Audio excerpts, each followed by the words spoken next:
serait-ce que faire ça, là, on augmente nos chances de mener le combat. Donc l'idée globale, en tout cas dans tout ce qu'on va voir ce matin, c'est ce que je demande à mes athlètes tous les jours, c'est moi j'ai les deux mains sur le kimono, mon adversaire, mon partenaire, en a qu'une seule. Voilà. C'est facile à dire, c'est très difficile à faire, et à produire pendant le match, mais en tout cas la finalité, je pense qu'en tout cas pour moi elle est archi importante, c'est celle-là. Donc ce matin on va avoir des rappels sur le Kumikata. Alors pour commencer, garde emboîté. Chose importante pour préciser, enfin, le travail en garde emboîté et le travail en garde opposé, ce sont deux choses qui sont radicalement différentes. Je pense que c'est très rare d'essayer de reproduire un schéma technico-tactique en garde emboîté sur un garde opposé et vice-versa. On doit avoir deux schémas technico-tactiques bien définis sur une garde emboîtée ou sur une garde opposée. Le Kumikata en fait partie. C'est mon point de vue, vous avez le droit de ne pas être d'accord. N'hésitez pas à intervenir hein, si vous avez des questions ou si vous n'êtes pas d'accord avec moi. On va commencer, garde emboîtée. Donc gaucher. Plusieurs manières de tenir la manche. Voilà, on commence de loin, mais il faudrait qu'on parle tous le même langage en fait. En compétition, on a en gros maintenant trois, puisque ça va être autorisé, trois manières de tenir la manche. La première, c'est dessus. Comme ça. En pronation directe. La deuxième, c'est en dessous. Alors vous avez vu, moi je ne tiendrai jamais ici, ici.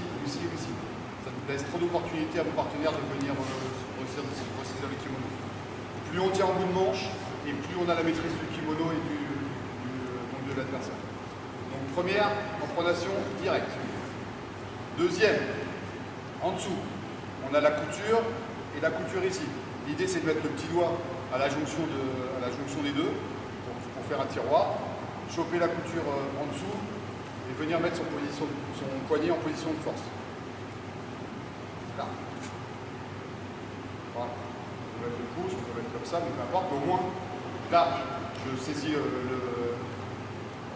le bras de l'adversaire et j'ai une possibilité de gérer.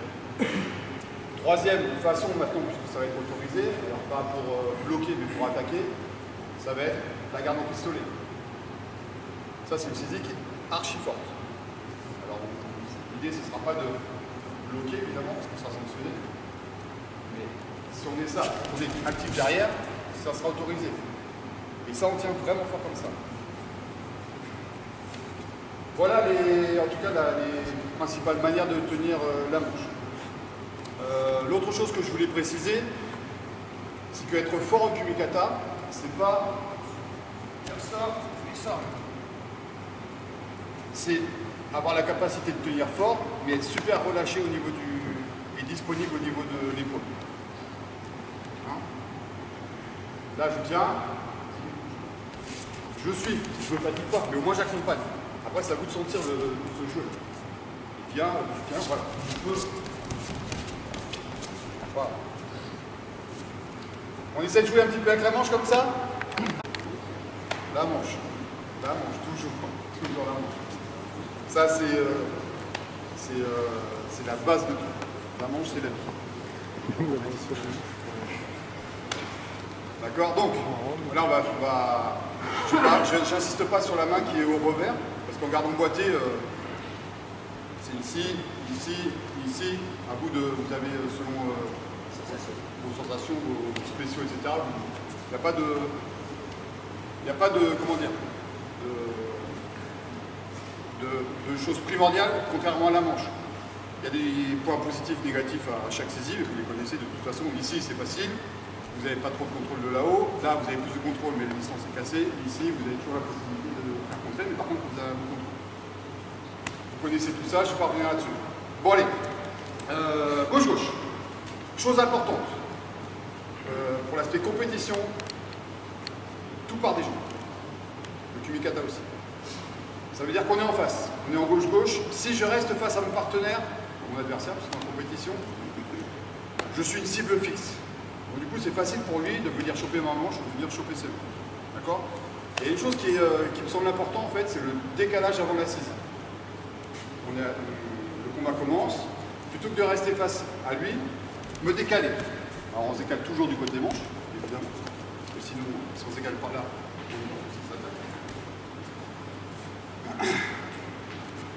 mais juste un pas, ça suffit. Moi, je deviens une cible mouvante, donc c'est beaucoup plus difficile pour lui de m'attraper. Et moi, ça me permet de m'ajuster ma distance pour venir choper la manche. Hein, là, voilà. Ça me permet de venir vraiment me concentrer pour venir choper la manche. Ça me paraît vachement important. On peut mettre les deux mains, voilà. Une fois que j'ai la manche, là, par contre, on peut s'arrêter tranquillement. On attend de voir venir. Donc, là, pour cette petite phase, on va faire ça. Le partenaire va être en face. Je me déplace. Je viens choper la manche, alors, ou direct, ou avec un relais, peu importe. Je viens choper la manche.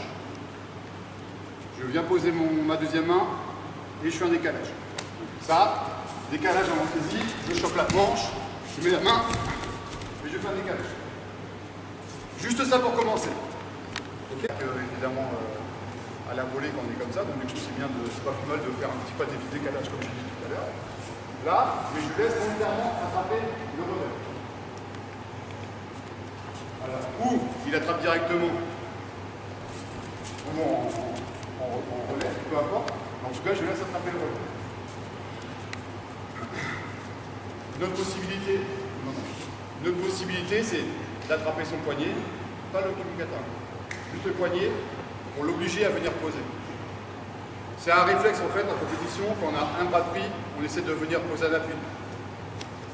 Donc on le fait, voilà, c'est bien souvent ce qui arrive. Hein, juste ça. Là, voilà, c'est bien souvent ce qui arrive.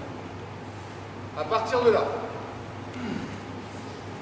on va commencer le jeu du lâcher, du travail du kumikata. Ici, le déplacement dont je vous parlais tout à l'heure, il va être essentiel.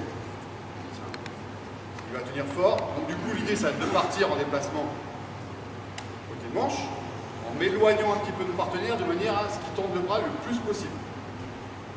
Plus le bras sera tendu, plus ce sera facile de faire lâcher les doigts. Le bras, s'il est fléchi, il est en position de force. Donc plus le bras sera tendu, plus ce sera facile. Moi, il est venu poser. Donc du coup, j'ai tout le temps qui m'est nécessaire pour assurer ma vraie saisie. On tient comme ça, peu importe. Mais j'ai tout le temps nécessaire, donc ne vous inquiétez pas, c'est normal. Voilà, on est là, donc voilà. Ça, juste ça. Vous voyez, je tiens le poignet pour ne pas me faire choper la manche, parce que là, je suis emmerdé si vous faites la manche par contre. Là. J'ai là. Donc, le lâcher du revers, il se fait ou en venant ici, par-dessus, casser le poignet, venir à l'intérieur chercher le revers, ouvrir. Prenez bien le temps, ça c'est super important, quand vous faites ça, je me déplace, de venir faire cette action-là. Poignet. Si j'appuie ici, il est en position de force. L'idée c'est de casser le poignet. Donc ça c'est tout court, mais c'est super important. Là, je suis en position de force. La deuxième, une fois on tient en dessous, là, donc là ce sera davantage vers le bas. Puisque je tiens comme ça, ce sera davantage vers le bas et l'appareil du cul.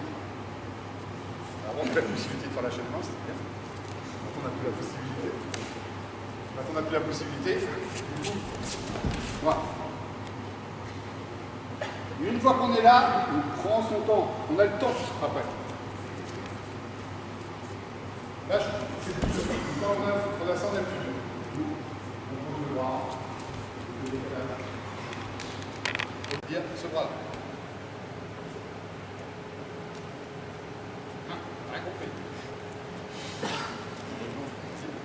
Là, si j'essaie d'attraper la manche.